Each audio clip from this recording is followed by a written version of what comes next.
Hola mga kalakwatchat! Alam ko, yes, sobrang tagal na natin hindi nag-usap, nagkamustahan, nagkita. Yan. Medyo matagal nang hindi nakapag-upload ng videos, walang time. Ayan. Mamaya pag-uusapan natin yan. Kung mapapansin nyo, medyo madilim kasi talaga namang paumaga na. Ano? Pero, ayan, katatapos lang natin mag-ayos and rest day natin nga ngayon. And, naisip ko na subukan natin ulit gumawa ng videos and nagkamustahan tayo. Ayan, parang last na upload ko pa yata yung nag-breakout ako dahil dun sa ginamit kong parang pang-rejuvenate ng skin. Ayan, after nun, maraming nangyari. So, ayan, mamaya isa-isahin natin. Habang nagkakamustahan tayo, yan, mag-night skincare routine tayo. Wow! May skincare routine. Hindi, ayan. So, ano lang, habang nagkakamustahan tayo, yan, isasabay ko na rin yung linis ng mukha, no? Kasi dahil patulog na rin tayo, so before tayo matulog, di ba, kinamusta ko pa kayo? Charis. Ayan. So, ayan nga, naglinis na tayo ng face. Ayan, ito yung gamit ko. Nakita nyo ba? Ayan. Yung Neutrogena na Pure Mild facial cleanser. Ayan. Kasi, yun, alam niyo naman, di ba nga nag-breakout si Inang and sobrang ang tagal bago natin mabawi yung skin natin or yung, alam niyo yun, yung mawala yung pimple marks, yan, scars, yan. Pero ngayon, meron pa din naman and sobrang hirap talaga niyang tanggalin, as in. Pero ngayon, ito yung ginagamit ko. Mild lang kasi. So, yan. So, naglinis na tayo ng face kanina. Ngayon, magtutunar naman tayo. Habang nagkakamustahan, magtutunar muna ako. So, ito din yung brand na ginagamit ko. Ngayon, Neutrogena na Deep Clean. Yan. Ano siya? Blackhead Eliminating. Yes.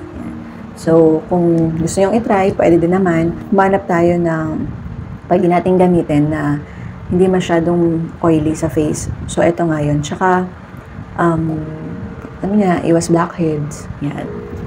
Kasi takot si Inang sa facial, magpa-facial kasi takot na takot ako magpakot-kot ng muka. Kasi masakit. O, diba? Hindi lang masakit sa bulsa, masakit din sa muka. And, alam naman niya na makakilala ko, masyadong mahina or mababa yung pain tolerance ko. Okay. So, ikuha muna tayo ng cotton.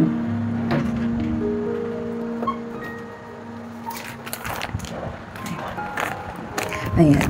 So, ayan na nga. Going back sa ating kamustahan. Ayan. Feeling ko naririnig niyo yung electric fan. Oo, mainit kasi dito. Wala kasing pa-aircon si Mayora. Wala kasi akong pang-aircon, no? So, electric fan lang tayo for today's video. Ayan. So, kamustahan?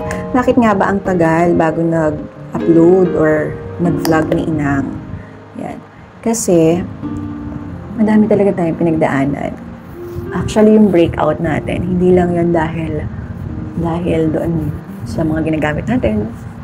Pero usually, madalas, dahil sa stress, daming iniisip.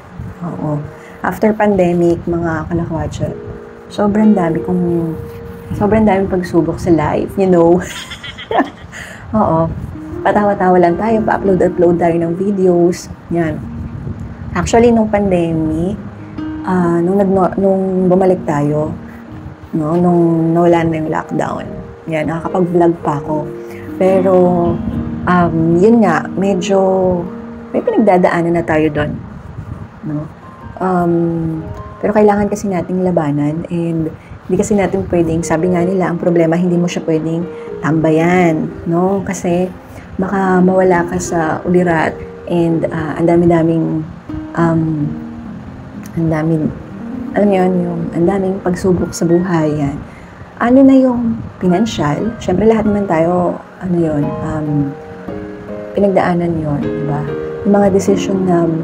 May mga decision tayong medyo hindi natin nakalkula. Siyempre, mga isyong trabaho, yan, kasi sinusubok ka din, di ba? kung gaano katatagal after pandemic. Kaya na-stop tayong gumawa ng video, yan. Actually, pati yung lumabas, ganyan. Ano yan, nawala din sa akin. Yung mamasyal, lumabas, alam mo yun, yung mag-travel, wow. Nakapag-travel naman, pero nung nandun na sa punto na medyo mahirap na yung sitwasyon, as in, wala na. Tapos, ang dami-dami mong iniisip. Pero, one thing na lang din, syempre, makabit sa Panginoong Diyos.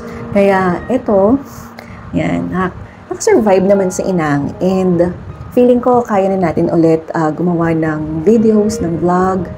Yan, ulit. Kasi meron din mga nagtatanong, bakit hindi daw ako ulit mag-video, gumawa ng vlog. Ayan.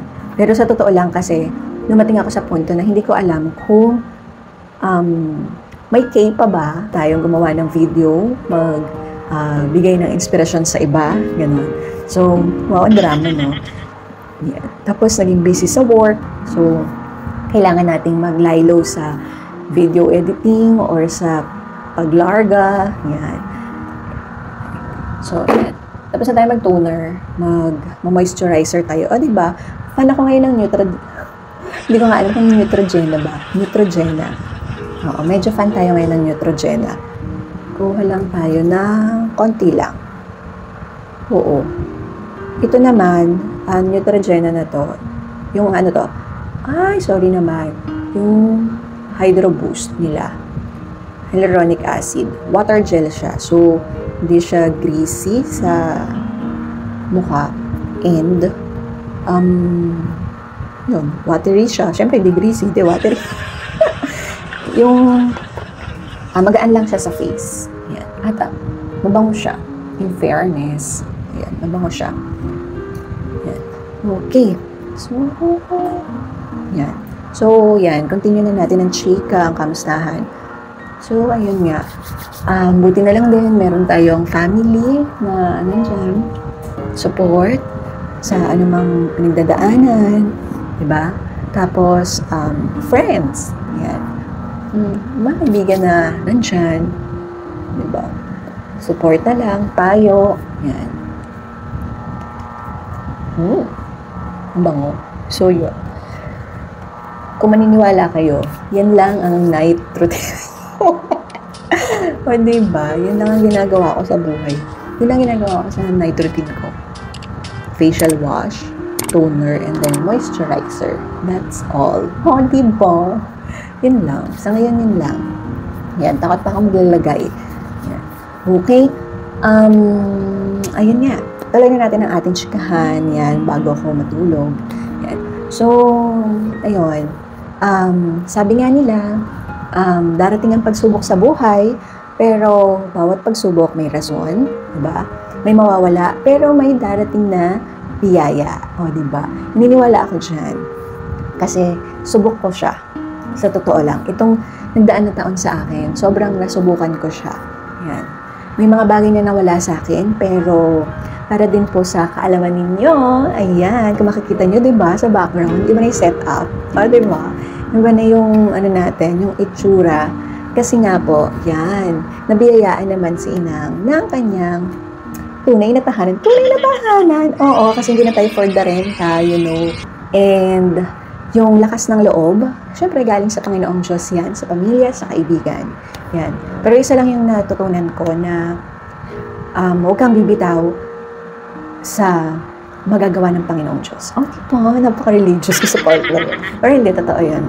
Mga kalakwatsan. If ever na, yun nga, may pinagdadaanan kayo or something, manalangin lang. And kumapit lang kayo sa mga bagay na kaya niyong kapitan. Yan. Yung mga taong nananatili sa tabi niyo. Oh my God!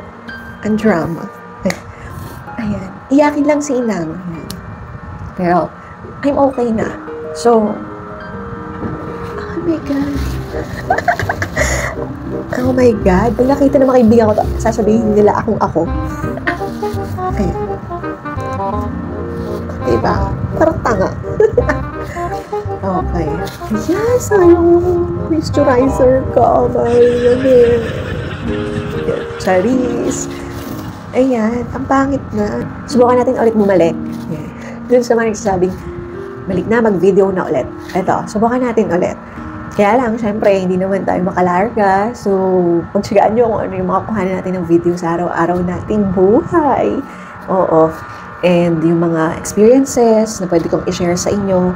And yung, ito, kung gusto nyo, kung paano ba to, yung bahay ko. Yan, kung anong nangyari, kung paano ba siya nakuha. Yan, comment nyo lang kung gusto nyo malaman yung proseso. Kasi malay nyo kayo, gusto nyo din kumuha.